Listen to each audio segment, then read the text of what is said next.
Everyone, back again with another reading of my upcoming novel Alpha.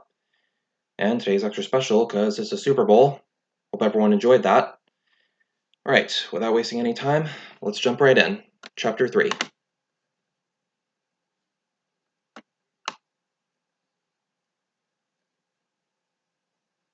Chapter 3, Excuses.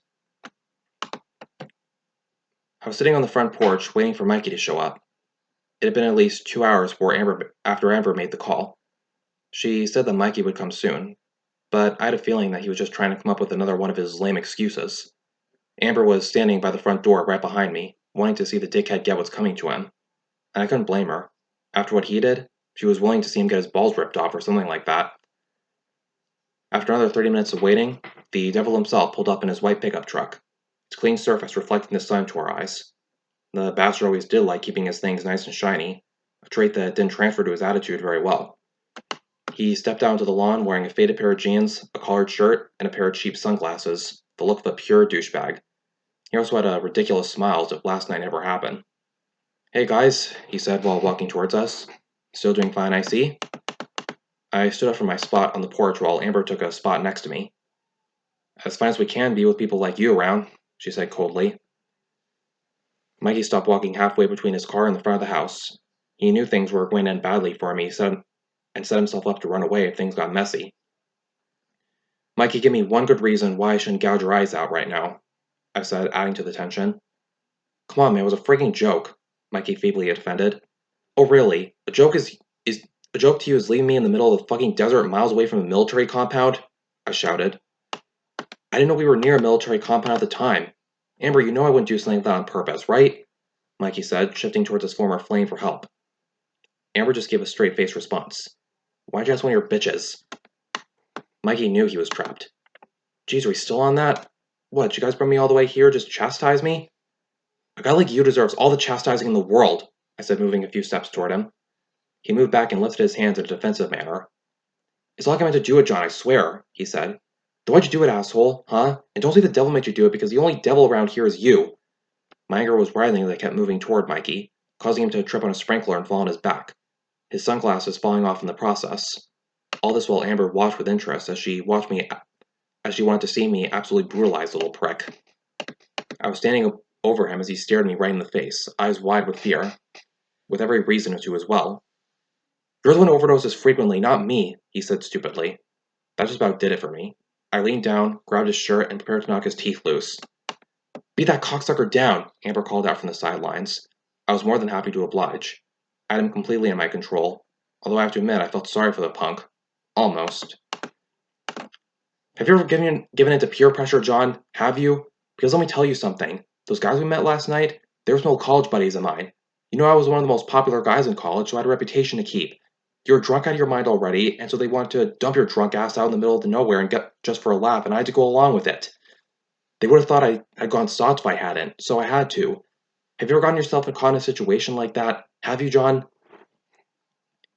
One part of me wanted to rip this douchebag open and get it over with, but another part was genuinely moved by Mikey's admittedly good excuse.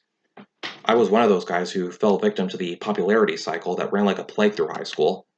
I know the cycle all too well. A guy becomes popular and gains the attention of all his peers, only to then find himself with a crapload of responsibilities that come with it. He needs to betray everything he was taught about being a good little boy and learn how to be an absolute prick to everyone. One wrong move or one sign of weakness, and you're back to sipping toilet water until graduation.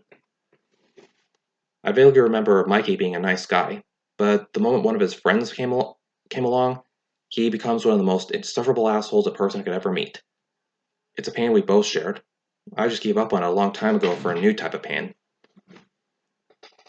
"So, are we gonna kill the dick or what?" Amber said, appearing right next to me, a perfect display of the pain coming back to get me. I forcibly let go of Mikey and let him get back on his feet. After what he said just now, I just felt like letting life kick his ass first. "I knew you'd understand, John," Mikey said before I suddenly slammed him right in the gut, causing him to double over in pain. Okay, maybe I wanted to get in the shop before life did anyway. "Sorry, man, I just need to get that out," I said while he tried to straighten himself up. "No prob, you still got it, you know," he said while trying to get his breath back.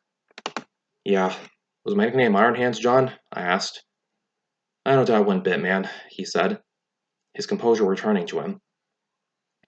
Well, John, you really know how to disappoint a crowd, Amber piped up. I wasn't going to let her tell me off like that. Amber, I took care of it, I got my feelings out, it's over, I said.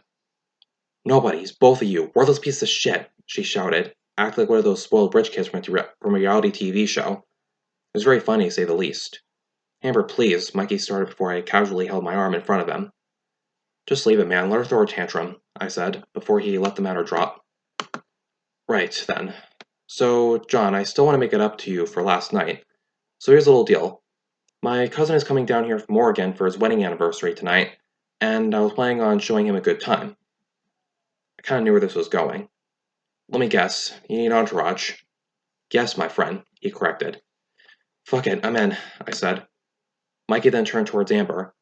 You can come too if you want. He's expecting a big turnout. Can I bring Horace? He could get you guys some special treatment at the Luxor, she said. It was true as well. Horace was good friends with the higher-up, so he'd be able to pull a few strings. Perfect. Amber, you're the best, seriously, Mikey said, another desperate attempt to earn back Amber's good feelings. Yeah, we might bang later. After all, a party like that has got to be pretty hot, Amber said. Mikey's attempt failed hard. If you want to fuck the nerd, that's fine with me, he said. His business being finished here, Mikey picked up his sunglasses and got back in his truck. We'll meet outside the Luxor at 7:30. Sound good? Sure, I said. Whatever, quipped Amber. Sweet, see you then. Take care of yourselves, Mikey said before driving off. I'm honestly surprised he didn't kill the prick, Amber said after Mikey's truck drove around a corner. You know, Amber, they say if you want something done right, you gotta do it yourself, I joked. It's more fun to watch other people do it, Amber said, leaving to go back inside the house. I honestly don't get what Horace saw in her. And there you have it. Hope you enjoyed this 3-chapter reading of my novel. Still working on getting my literary agent, but I'm pretty sure that will happen soon in the future. So, look forward to that for the full release. And I might do another reading of another project I have in the works. More on that at a later date. See you then.